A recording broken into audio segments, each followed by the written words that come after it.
Alright, how to slice rump steak. So hopefully this tutorial on how to slice rump helps anybody potentially either buying a whole rump or even just learning themselves as an apprentice. So to begin with, I'm just going to take it out of its packet and then proceed to pat it dry with a clean rag just to get rid of any of this excess blood, just to make it a bit more stable and it won't slide around on the bench as much.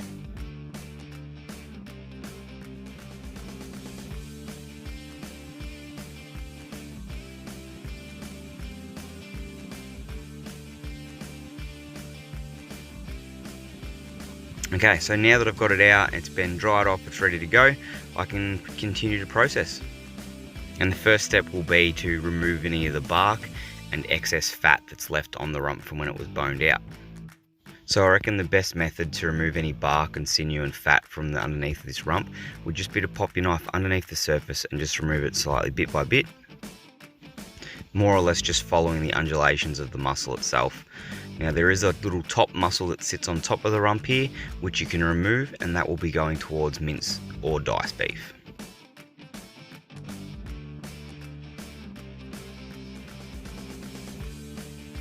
Now the larger amount of fat that's under my hand there will all need to be removed. By removing this fat, it will expose the seam that holds the top cap on. So just slowly work your way down and around the muscle and just pushing off that fat and cutting that fat away bit by bit.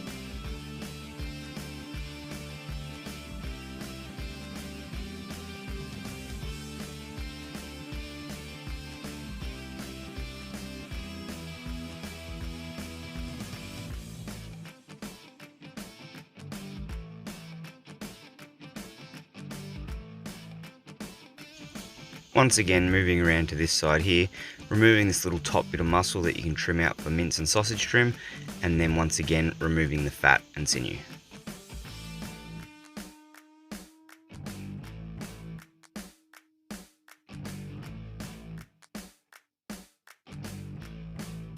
Then just one final check over to make sure I've removed everything that needs to be come off.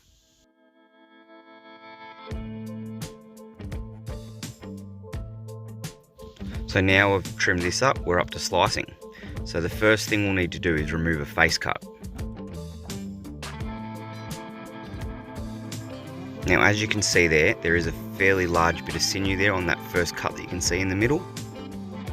So this face cut is designed to remove the large majority of that sinew, so therefore every other steak is going to have no sinew or very minimal sinew.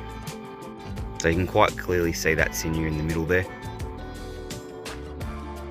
That won't be wasted though, we will trim that up and dice it for diced beef. Now we'll just add that I do slice the rumps fat down on the bench, which is the more uncommon way of slicing rump. I just find that it keeps its shape a lot better, sits a lot more stable, and is a lot easier to actually slice.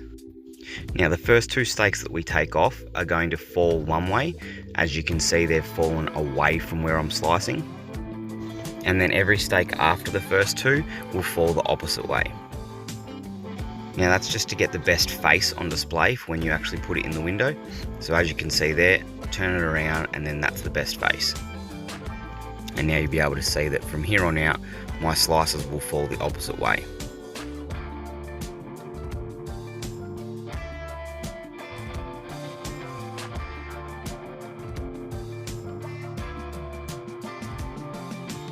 Now as you're slicing, if you keep your non-knife hand up against the face there, it will help keep it stable and will stop it from sliding or moving around.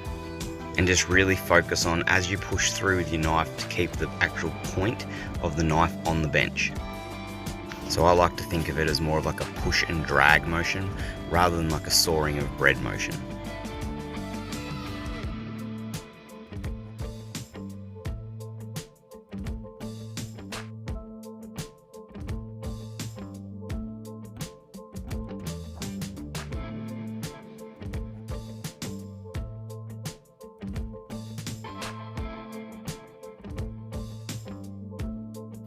Okay, so moving on to trimming.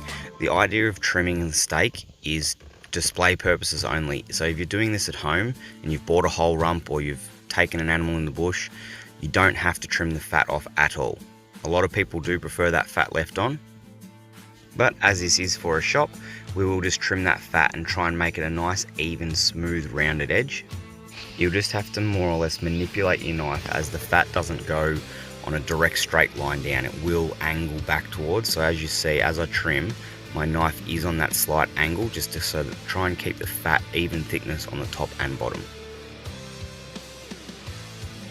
Now, by hitting up your local butcher to slice out a whole rump for you, you can dictate how much fat you want left on or taken off.